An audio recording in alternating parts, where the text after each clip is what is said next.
Assalamualaikum warahmatullahi wabarakatuh. Selamat pagi, salam sejahtera buat kita.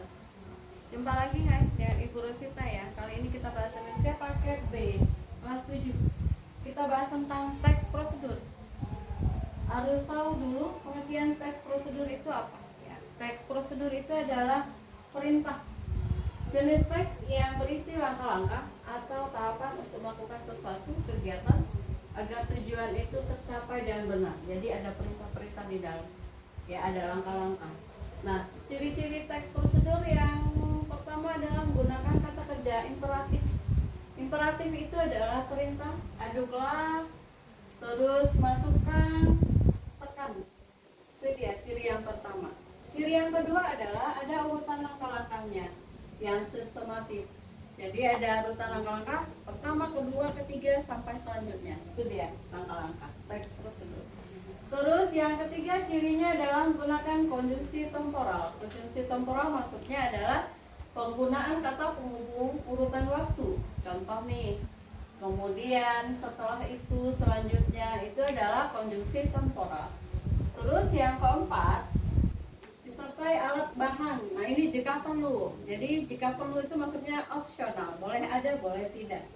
Nah yang kelima tujuannya harus jelas, memberi petunjuk. Jadi intinya adalah tujuan dari teks prosedur itu memberikan petunjuk ya kepada orang lain.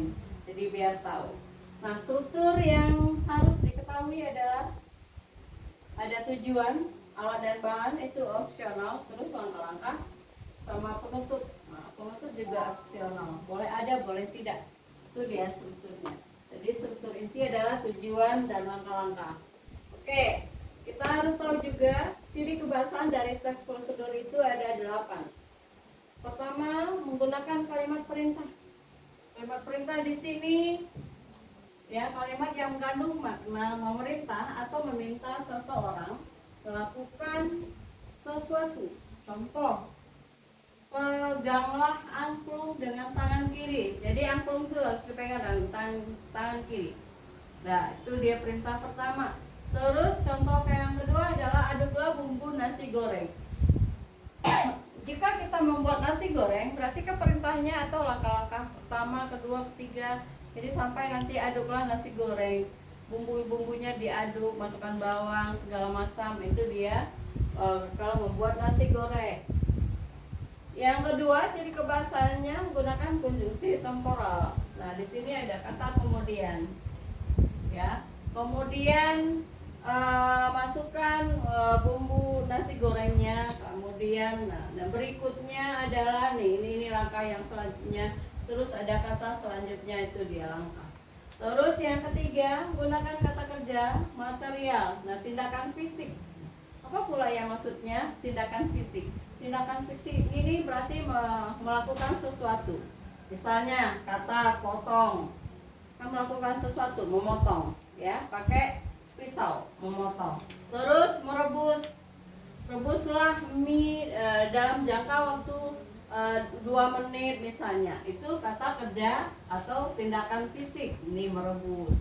Terus nyalakan kompor saat ingin memasak, ya kan? Nah, perintah menyalakan. Terus campurkan bumbu dan segala macam, itu dia campurkan. Oke, ciri kebahasaan yang keempat adalah menggunakan kata kerja mental. Apa pula yang dimaksud dengan kata kerja mental? Perhatikan ya, contohnya kata perhatikan. Terus kata selanjutnya adalah pastikan, lalu pilihlah. Nah itu dia kata kerja mental maksudnya. Terus ciri kebahasaan yang kelima adalah menggunakan kalimat saran atau larangan. Nah di sini maksudnya ada kalimat saran dan bisa juga kalimat larangan. Contoh, sebaiknya gunakan sendok bersih. Jadi kita nggak boleh gunakan sendok yang tidak bersih.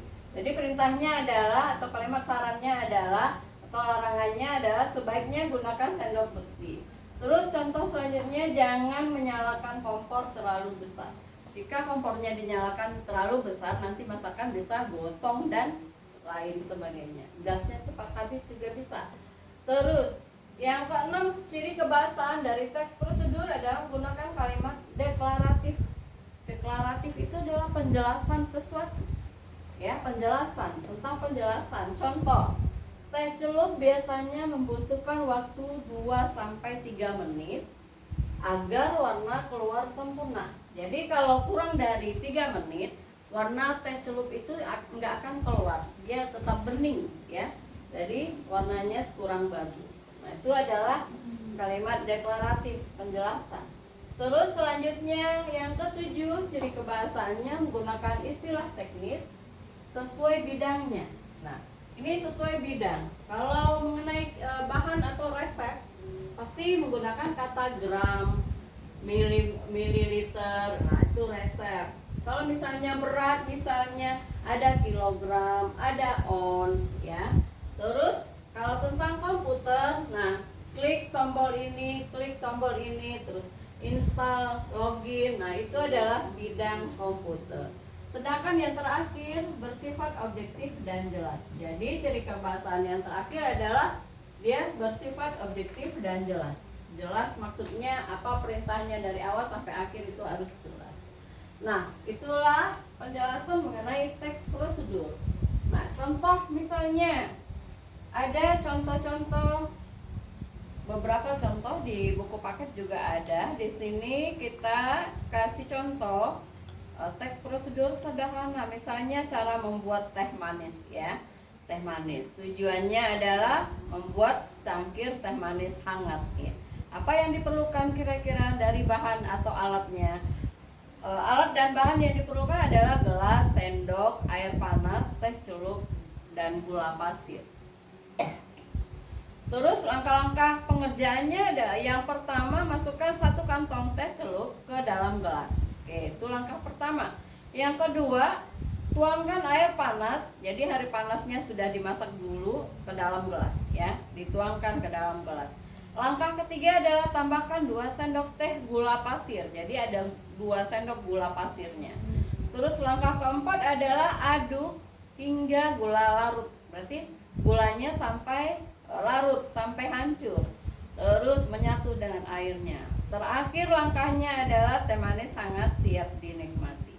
Nah, itu merupakan kelima langkah dari atau proses dalam membuat secangkir teh manis hangat. Oke, itu adalah contoh dari cara membuat teh manis. Itu teks prosedur. Oke, tugas kita kali ini adalah mengerjakan soal uji kompetensi modul 3 halaman, ya, halaman 22 sampai 28 pilihan ganda. Oke, semoga materi yang kita sampaikan secara singkat ini dapat dipahami dan dimengerti. Kalau kurang jelas nanti boleh ditanyakan. Terus mengerjakan soal dengan tepat waktu.